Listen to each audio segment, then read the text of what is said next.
Colocar no meu coração é: mantenha um coração de servo. Sabe, o coração de Deus é servir. Deus criou todas as coisas, os céus, a terra, os animais. A palavra diz em João 1:3 que todas as coisas foram feitas por intermédio dele.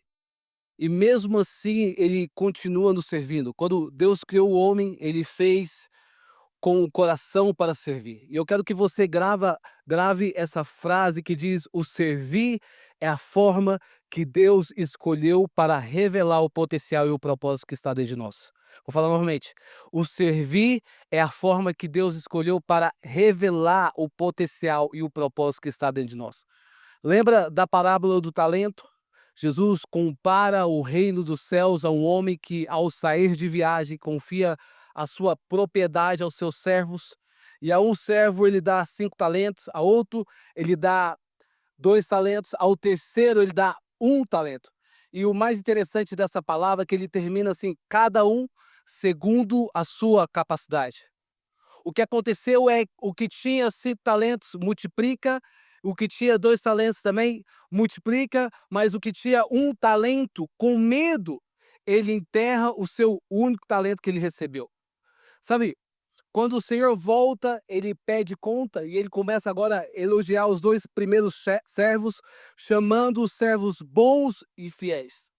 Ao terceiro, ele chama de servo mau e fiel. Existem algumas lições que eu aprendo nessa parábola do talento. Primeira lição é: tudo que você precisa para cumprir o seu propósito e liberar o destino de uma geração, Deus colocou em você. Olha para o teu irmão e fala: Deus colocou em você tudo que você precisa para você cumprir o teu propósito.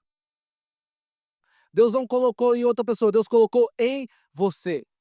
Então, por isso que a criação aguarda ansiosamente a manifestação dos filhos de Deus. Se Moisés não tivesse manifestado como filho de Deus, provavelmente o povo que estava no Egito continuaria sendo escravo. Se Davi não tivesse manifestado como filho de Deus, provavelmente Israel teria sido derrotado pelos filisteus.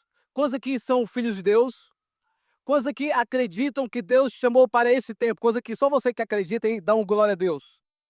Coisa que Deus chamou para essa geração aí, levanta a mão aí. Segunda lição que eu aprendo é: Deus não te dá nada que você não tenha capacidade de administrar. Tudo aquilo que Deus te dá, Ele está dizendo: você tem capacidade de administrar, você tem capacidade de multiplicar. Então, não seja negligente com aquilo que Deus te confiou. Sabe? Se mova, faça algo. Terceira lição que eu aprendo é: não permita que o medo venha enterrar o talento que Deus confiou a você. Pessoas que se movem pelo medo têm como bússola, vai acabar negando a sua fé. Sabe, a palavra de Deus fala: porque Deus não nos deu o espírito de covardia, mas de poder, amor e sabedoria. Não permita que o medo venha paralisar os planos, os sonhos e as promessas que Deus tem sobre a tua vida. Sobre a tua vida. Abra a tua Bíblia aí em Filipenses 2:7. É um texto que eu amo. Filipenses 2:7. Ele fala algo interessante. Coisa que achar de um amém? Fala assim: pelo contrário, ele se esvaziou, assumindo a forma de servo, tornando-se semelhante aos seres humanos e reconhecido em figura humana, ele se humilhou, tornando-se obediente até a morte e a morte de cruz. Por isso também Deus o exaltou sobremaneira, ele deu um nome que está acima de todo nome, para que ao nome de Jesus se dobre todos os joelhos, nos céus, na terra, debaixo da terra, e toda língua confessa que Jesus Cristo é o Senhor, para a glória de Deus Pai. Diga comigo: Jesus Cristo é o Senhor, para a glória de Deus Pai. Diga novamente: Jesus Cristo é o Senhor, para a glória de Deus Pai. Sabe, Jesus é retratado como o maior servo de todos, que se humilhou, serviu a humanidade E ele nos ensina como podemos agradar a Deus. Sabe como é que ele ensina como você pode agradar a Deus? Sendo servo. Diga comigo, eu preciso ser servo. O que você precisa entender é que quando você se torna servo de Cristo, você busca fazer a vontade de Deus. Jesus, ele fala para os seus discípulos: eu só faço aquilo que eu vejo o meu Pai fazer. Sabe, eu acredito que nós temos um grande problema com a palavra obediência. Coisa que concordam com isso? Coisa que já desobedeceram seus pais? Coisa que já desobedeceu seus pais?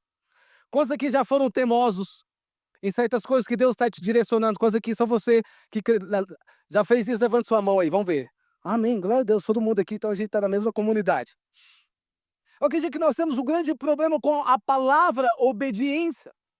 E na verdade, a palavra obediência separa os discípulos da multidão. Enquanto os discípulos estavam deixando tudo para seguir Jesus, a multidão só estava seguindo Jesus pelos benefícios imediatos, interesses próprios. Enquanto os discípulos estavam buscando a negar a si mesmo, a multidão estava só queria ter relacionamento superficial. O que eu quero propor para você nessa manhã, que um servo de Cristo não se parece com a multidão. Diga comigo, um servo de Cristo não se parece com a multidão. Sabe, aquele que serve sempre vai buscar a próxima direção de Deus. Aquele que serve a Jesus sempre vai buscar qual é a vontade de Deus para esse tempo. Qual é a vontade de Deus para essa estação? Então, um servo de Cristo, ele não se parece com a multidão, porque um servo de Cristo, ele sempre busca ser obediente à voz de Jesus. Amém? O servo de Cristo sempre busca obedecer à voz de Jesus. Eu me lembro que, como a maioria sabe, eu amo tomar café, coisa que amam tomar café. É bíblico, se ou não, está na Bíblia, sabe? Eu amo tomar café e eu me lembro que o meu amigo, o Juninho Afran, ele estava passando aqui alguns dias com a gente e eu levei ele na cafeteria e eu sempre tenho o costume de falar para Deus, me direcione o que eu preciso fazer hoje. Eu estava tomando um café e eu vi uma pessoa lendo livros, e Deus começou a me dar palavras de conhecimento. Eu estava olhando aquela pessoa e Deus começou a trazer palavras de conhecimento. E Deus falou assim: está vendo aquela pessoa? Aquela pessoa, ela ama ler livros, ela está no parque de diversão dela, mas o que ela está procurando, ela não vai encontrar em livros, mas ela vai encontrar em mim. Eu falei assim: uau, legal. Eu falei assim: Deus, o que você quer que eu faça? Deus falou assim: vai lá, compra uma Bíblia para ela e compra um livro para ela. Eu, beleza. Naquele exato momento, eu saí, falei assim: espera aí. Eu saí, fui para o shopping mais próximo, cheguei lá, comprei uma Bíblia, comprei um livro, mandei embrulhar de presente, fui rapidão ao encontro daquela mulher que eu nunca vi na minha vida. Cheguei nela, falei assim: cara, eu sei que vai parecer meio estranho. Parece ou não parece? Alguém chegar do nada. Falei assim: cara, eu sei que vai parecer meio estranho, mas, sabe, eu tô tentando ouvir a voz de Deus. E Deus me falou que você ama ler livros. Ela, você ama ler livros. E Deus me falou também que você gosta de ler livros para entender a mente humana. Ela, sim, pois é, deixa eu falar para você, mas a resposta que você procura está nesse livro que eu vou te dar. Sabe, naquele exato momento, ela, legal, aquela, legal, tomei. Ela abriu lá, eu disse: então Deus te abençoe, tchau, e fui embora. Sabe, porque quando você é servo de Deus, você busca a próxima direção. Eu me lembro que eu estava nos Estados Unidos e, de repente, também Deus me lembrou, me trouxe à memória uma pessoa e Deus falou assim: eu quero que você liga para ela e eu quero que você faça X oferta. Eu, meu Deus do céu, mas X oferta, Deus, é em dólar. Você já viu que a maioria das vezes que Deus manda te abençoar, você fica perguntando para Deus se é de Deus, se é de Deus, se é de Deus? Coisa que... Já viu isso? Não é? É ou não é? Quando você quer receber uma bênção, é tudo de Deus, não é? Mas quando quer para abençoar alguém, Deus, será que é de Deus? Deus, olha, eu vou fazer uma oração, vou fazer um jejum de 1 mês para realmente descobrir se é de Deus. E eu me lembro, falei assim, será que é Deus falando que é para eu dar dólar, porque eu estou preocupado em economizar dólar? Então assim, eu quero que você dá X oferta para essa pessoa. Eu liguei para essa pessoa, falei, ei, tudo bem? Ei, tudo bem, deixa eu falar algo para você. Você tá bem? Eh, Cara, tô bem, o que aconteceu? Falou, Deus me falou, cara, para me dar X oferta para você. Ele falou assim, sério? Eu, sério? Tem como você passar o teu Zelle? Lá é Zelle, né? Tem como passar o teu Zelle? Ele falou assim, cara, na hora? Eu passei aquela oferta e, cara, eu esqueci daquilo. Alguns meses depois, 5 meses depois, eu estava na casa dele e ele estava contando um testemunho dizendo: Lucas, cara, você não sabe o que Deus está fazendo na minha vida. Olha, essa casa aqui, cara, é um testemunho. Eu nunca pensei que eu ia morar nessa casa. Olha, Lucas, o meu documento, cara, teve um acelerar de Deus. Eu recebi o meu green card.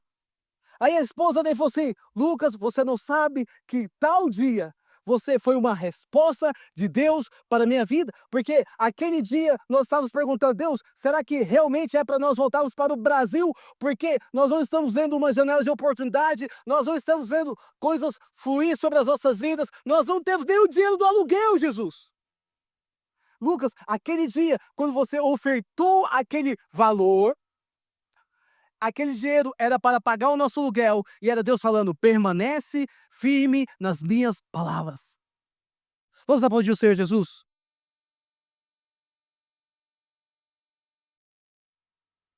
Sabe, quando nós somos servo de Deus, nós estamos buscando a próxima direção.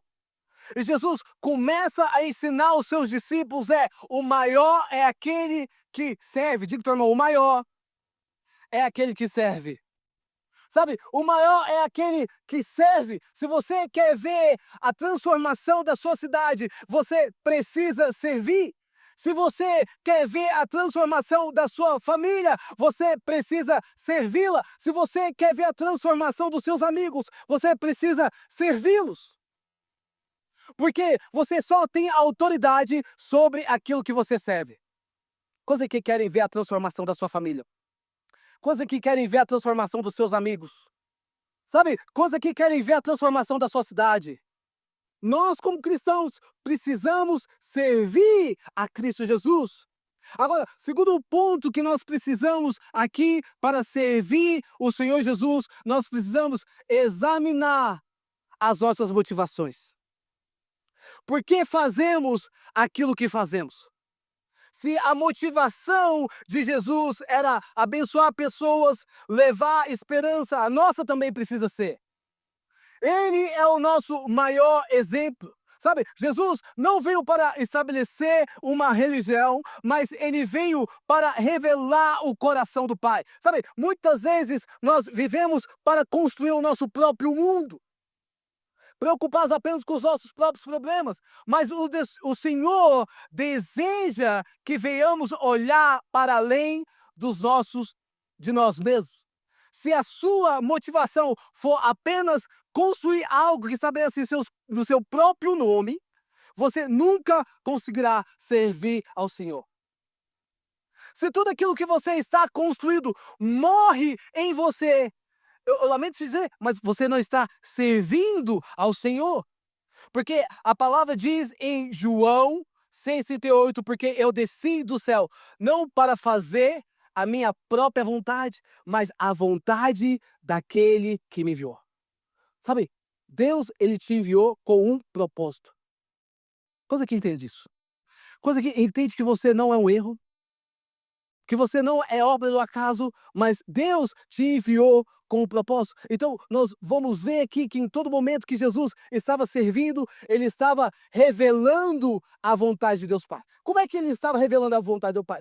Deus Pai. Ele estava curando os enfermos, expulsando os demônios, pregando as boas novas de Cristo. Então, eu e você precisamos fazer a vontade de Deus Pai. Como nós fazemos essa vontade? Orando pelas pessoas, tendo compaixão pelos outros. Está comigo? Pregando as boas novas do Evangelho. Nós precisamos depositar nas pessoas esperança. Nós precisamos depositar nas pessoas alegria. Nós vamos depositar nas pessoas a verdade, porque a verdade liberta as pessoas de viver uma vida de ignorância. Então, eu e você precisamos pregar essas boas novas do reino de Deus. Sabe, essa missão não é uma missão simplesmente para um pastor, essa missão não é uma missão simplesmente para o evangelista, essa missão não é uma missão simplesmente para o profeta, essa missão não é uma missão simplesmente para o apóstolo, sabe, essa missão não é uma missão simplesmente, para mim, essa missão é uma missão para todos nós. Você tem uma missão aqui nessa terra.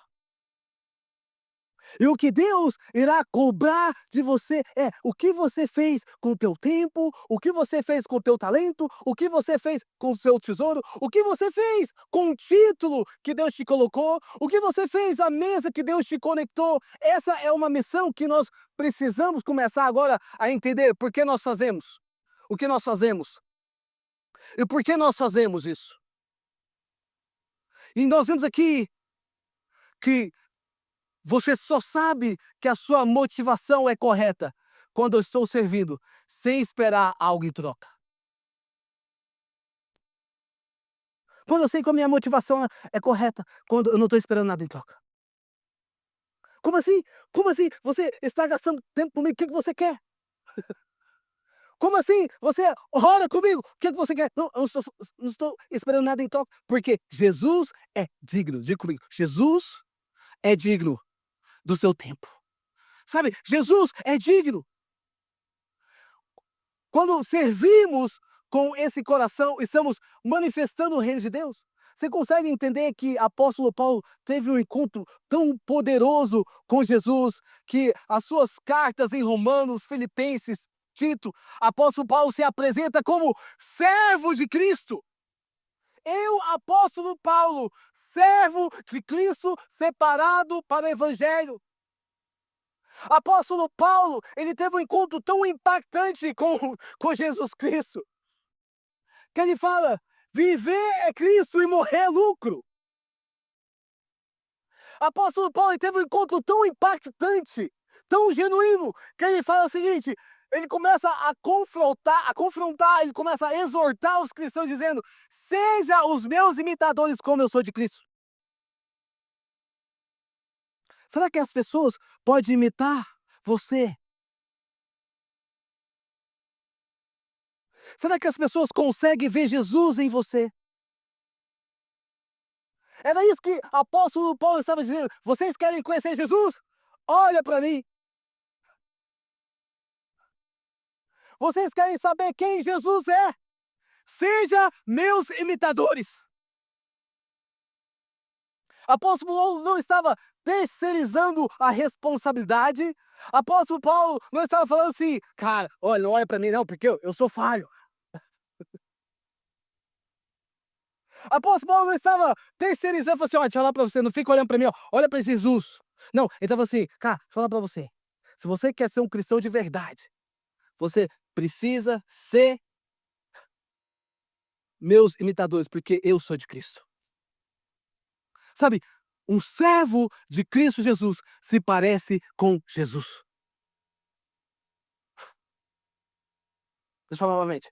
Um servo de Cristo Jesus se parece com Jesus. Ele anda como Jesus, ele fala como Jesus, ele pensa como Jesus. As suas palavras carregam poder, as suas palavras carregam sabedoria. Um servo de Jesus, ele parece com Jesus. Quando Pedro, ele nega Jesus 3 vezes, as pessoas, ei, você não é o Pedro, discípulo de Jesus. Porque, por mais que Pedro queria fugir daquela responsabilidade naquele exato momento, Pedro, ele se parecia com Jesus. Pedro, ele andava com Jesus. Pedro, ele tinha cheiro de Jesus. Sabe, quando nós somos servos de Cristo, nós nos parecemos com Jesus. Sabe que as pessoas olham para você e vê Jesus em você. Vê Jesus em suas atitudes. Porque um servo de Cristo, ele não vem para fazer a tua vontade.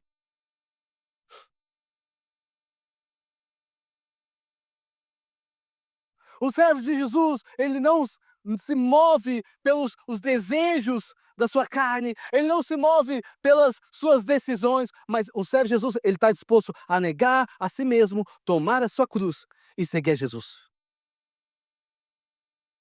Terceiro ponto e último, eu quero terminar com isso, é aprenda a lidar com as ofensas. Sabe, a maneira como lidamos com a ofensa revela o nosso nível de maturidade. Deixa eu falar novamente.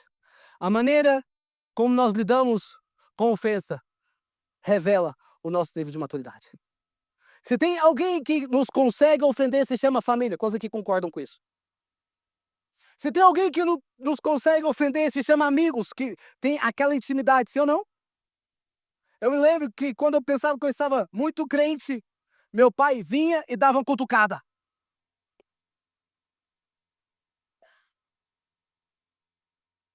Sabe, graças a Deus não tem pessoas aqui parecidas comigo, mas quando meu pai vinha dar uma cutucada, cara, eu ficava endemoniado. Eu queria chutar todo mundo. E meu pai ainda falava aquela palavra clássica, dizendo: "Você não é crente de verdade". Eu: "Uau,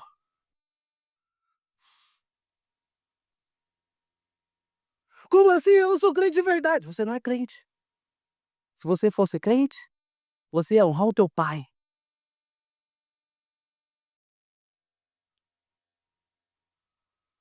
Quando eu pensava que estava maduro, sabe, parece que o meu pai, ele tem um espírito profético da implicância. Todo pai acho que tem isso, sim ou não? Hã? Quando eu pensava que estava maduro, ele vinha, eu ficava demoniado de novo. Ele falava: "Você não é crente, hein? Olha o exemplo que você está dando aqui".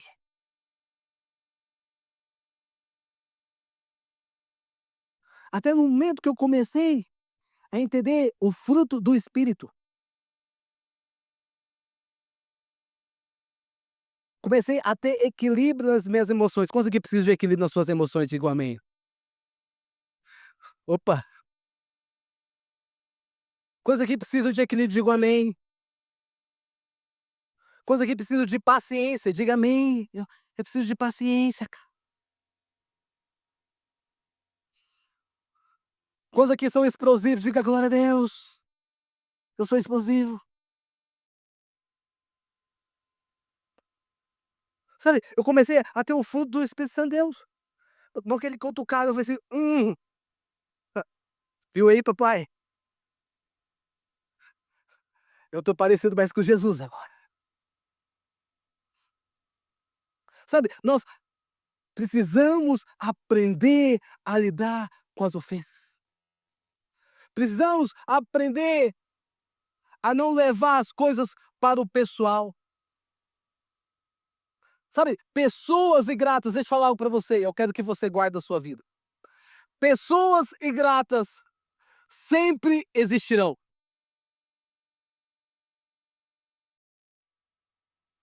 Deixa eu falar novamente, eu acho que você não sabe disso. Mas pessoas ingratas sempre existirão. Sempre existirão pessoas que sentam na tua mesa e depois eles saem falando mal de você. Sempre existirão pessoas que vão pisar na bola com você, sim ou não? Quantos aqui já passaram por essa experiência? Sempre existirão pessoas ingratas. Entender que muitas vezes as pessoas agem com base nas suas próprias inseguranças nos ajuda a manter um coração de servo. Sabe, não podemos deixar de servir e acreditar nas pessoas por causa daquelas que nos feriram. Não podemos deixar. É interessante porque Jesus, ele cura os 10 leprosos e a palavra de Deus que somente um volta para agradecer. Somente uma pessoa vai poder agradecer. O problema é que nós focamos das 9 que não voltaram e deixamos de trabalhar naquela que voltou. Sabe, nós precisamos começar a acreditar nas pessoas. Por que eu preciso acreditar nas pessoas? Porque o preço já foi pago na cruz. Jesus, ele acredita nas pessoas. Quantos aqui são gratos porque Jesus acreditou em você? Quantos aqui são gratos porque Jesus te tirou das trevas e te trouxe para a luz? Quantos aqui são gratos porque Jesus te perdoou, continuou te perdoando, continuou dizendo, meu filho, você é o meu filho amado? Quantos aqui são gratos porque Jesus não desistiu de você? Deus, ele não desistiu de você, cara. Assim como Deus não desistiu de mim. Eu sou tão grato. Eu não sei você, mas eu quero abrir meu coração. Eu já dei tanto trabalho para Jesus.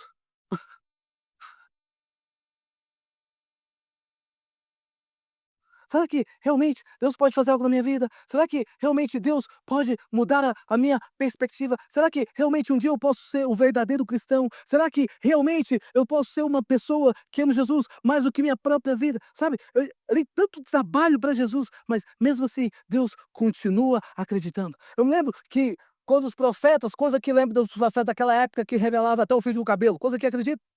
Eu lembro que os profetas, no pior momento da vida, os profetas antigamente revelava, sabe, tudo aquilo que estava oculto. Lembra disso?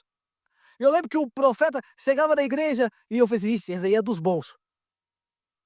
E eu com medo, sabe o que eu fazia? Eu pedia perdão: "Deus, perdoa os pecados", não sei você fazer. "Deus, perdoa os pecados, Deus, por favor, Deus, Deus, não usa a boca dos profetas para revelar o oculto, Deus, misericórdia". Eu começava a orar: "Deus, perdoa os meus pecados".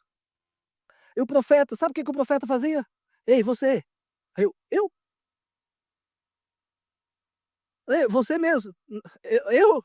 "Ô Jesus, falei para o Senhor para Senhor, Deus, você não me ouviu direito?" E o profeta falava assim: "Ei, deixa eu falar para você, eu estou te chamando para ser uma voz sobre essa geração, eu estou te chamando para você ser uma pessoa que vai mudar a história de muitas pessoas", sabe. Deus começava a apontar o meu futuro, porque Deus não está interessado no teu passado, Deus está interessado no seu futuro.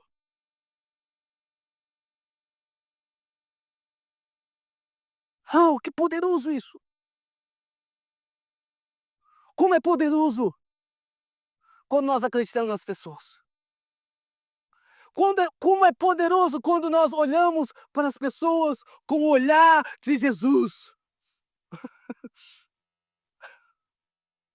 Somente um encontro com Jesus, pessoas são transformadas. Jesus estava passando por Jericó, e a palavra fala que aquele homem rico, Zaqueu, ele ele queria ver Jesus, e a multidão estava na sua frente. E agora ele sobe uma árvore para ver Jesus, e Jesus olha para cima e fala: "Zaqueu, hoje mesmo eu estarei na sua casa. Hoje mesmo eu estarei com você". Ao invés daquela multidão celebrar, eles começam a resmungar, dizendo: "Como assim? Jesus vai ficar na casa desse pecador?" Sabe, muitas vezes nós como igreja, nós precisamos tirar a multidão da frente para que as pessoas vejam quem Jesus é de verdade.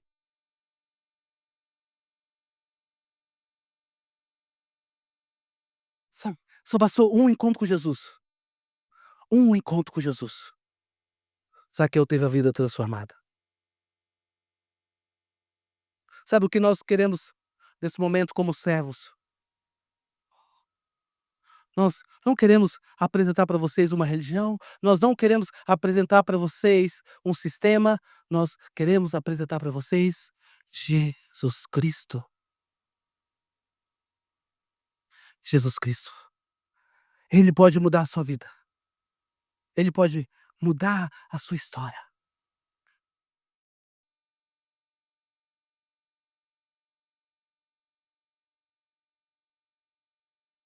Não podemos servir olhando para os problemas das pessoas, mas para a solução. que Deus tem para a vida delas. Se Deus teve uma solução para a sua vida, ele também tem para aquele, seu amigo, a sua família, o seu irmão.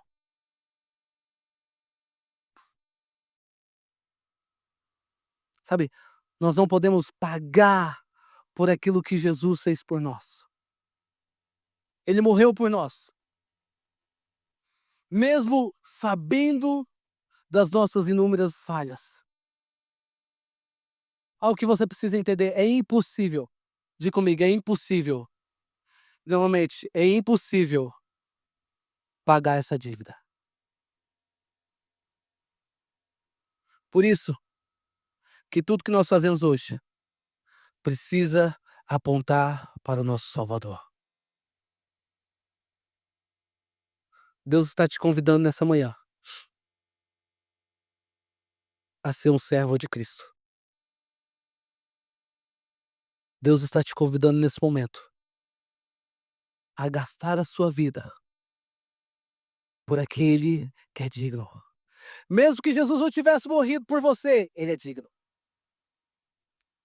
Mesmo que Jesus não tivesse feito nada para você, ele é digno. Ele é digno de tudo. É ele, por ele, que nós estamos gastando a nossa vida. É ele, por ele, que nós estamos gastando a nossa vida. Somente por ele. Somente para ele. Se você quer viver esse verdadeiro evangelho, eu quero que você se coloque em pé nessa manhã.